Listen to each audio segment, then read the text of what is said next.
नमस्कार दोस्तों। आज फिर मैं आपके सामने एक बहुत ही इंटरेस्टिंग और मज़ेदार कहानी लेकर आया हूँ, जो सिर्फ मज़ा ही नहीं देती बल्कि हमें एक महत्वपूर्ण सीख भी देती है।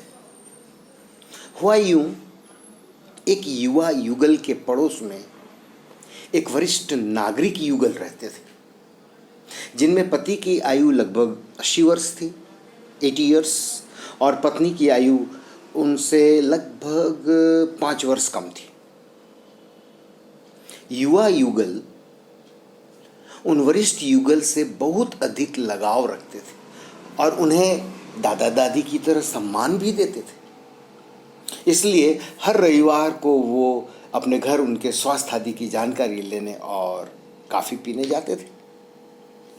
युवा युगल ने देखा कि हर बार दादी जी जब कॉफ़ी बनाने रसोई घर में जाती थी तो कॉफ़ी की शीशी के ढक्कन को दादाजी से ही खुलवाती थी।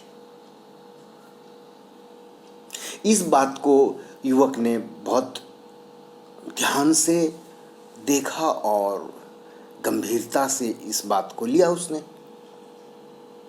और युवा पुरुष ने एक ढक्कन खोलने के यंत्र को बाजार से खरीदा और उसे लाकर दादी जी को उपहार स्वरूप दिया, ताकि उन्हें कॉफ़ी की शीशी के ढक्कन को खोलने की सुविधा हो सके, उन्हें कोई ज़्यादा कष्ट न हो। और उस युवा पुरुष ने जो उपहार दादी को दिया, देते वक्त इस बात की सावधानी बरती थी कि दादाजी को इस उपहार का पता न चले। इस यंत्र के प्रयोग की विधि भी दादाजी को बहुत अच्छी तरह से समझा दी गई थी, ताकि वो उसका इस्तेमाल कर सके और उन्हें दादाजी के पास उस कॉफ़ी की बोतल लेके जाना ना पड़े हर बार खुलवाने के लिए। बहरहाल दूसरे रविवार जब वो युगल उस वरिष्ठ नागरिक के घर गए तो वो ये देख के आश्चर्य में रह गए कि दादी जी उस दिन भी कॉफ़ी की शीशी के ढक्कन को खुलवाने के लिए दादाजी के पास लाई। युवा युगल ने सोचा कि शायद दादी जी उस यंत्र का प्रयोग करना भूल गई, या वो यंत्र ढंग से काम नहीं कर रहा होगा, या भांति भांति के विचार उनके दिल में आने लगे। चूँकि दादा सामने बैठे थे तो इस बारे में वो बात वहाँ पर नहीं छेड़ना चाहते थे। और जब उन्हें एकांत में अवसर मिला तो उन्होंने दादी से उस यंत्र के प्रयोग न करने का कारण पूछ लिया। दादी जी के उत्तर ने उस युवा युगल को निशब्द कर दिया, स्पीचलेस। आप सोच सकते हैं दादी जी ने क्या कहा होगा। मैं बताता हूं। दादी जी ने कहा, ओह, कॉफ़ी की शीशी के ढक्कन को मैं स्वयं भी अपने हाथ से बिना उस यंत्र के प्रयोग के आसानी से खोल सकती हूँ, पर मैं कॉफ़ी की शीशी का ढक्कन उनसे इसलिए खुलवाती हूँ कि उन्हें यह एहसास रहे कि आज भी वो मुझसे ज़्यादा मजबूत है और मैं उन्हीं पर आश्रित हूँ।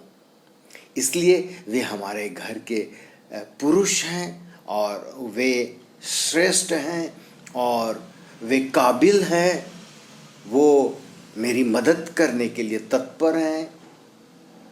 ये सारी बातें, और इस बात से मुझे भी ये लाभ मिलता है कि मैं महसूस करती हूँ कि मैं आज भी उन पर निर्भर हूँ। वो मेरे लिए आज भी बहुत ही महत्वपूर्ण व्यक्ति हैं। यही बात हम दोनों के स्नेह के बंधन को मजबूती प्रदान करती है, शक्ति प्रदान करती है। किसी भी युगल की एकजुटता ही उनके संबंध की बुनियाद होती है।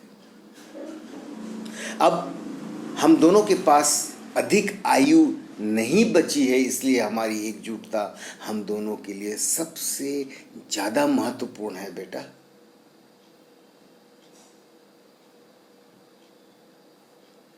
अब आप सोच सकते हो कि इस छोटी सी कहानी में क्या शिक्षा छुपी हुई है, कौन सी महत्वपूर्ण सीख उस युवा युगल को मिली। उस युवा युगल को एक बहुत ही महत्वपूर्ण सीख मिली। वरिष्ठ नागरिक चाहे घर में किसी भी प्रकार की आमदनी का कोई सहयोग ना दे रहे हों, पर उनके अनुभव हमें हर पल पल पल महत्वपूर्ण सीख देते रहते हैं। इसलिए दोस्तों, अपने बड़े बुजुर्गों का सम्मान करें, उनकी बात को माने, उनके अनुभव का लाभ लें। और सबसे ज़्यादा महत्वपूर्ण चीज़ ये है कि उन्हें हम समय दें। और एक चीज़ आपको मैं ये भी कहना चाहूँगा कि हमेशा खुश रहिए, और जो प्राप्त है वही पर्याप्त है, ये मानकर चलिए। तो दोस्तों नमस्कार, फिर अगले वीडियो में मैं आपसे कुछ और बातें लेकर आऊँगा। तब तक के लिए बाय बाय।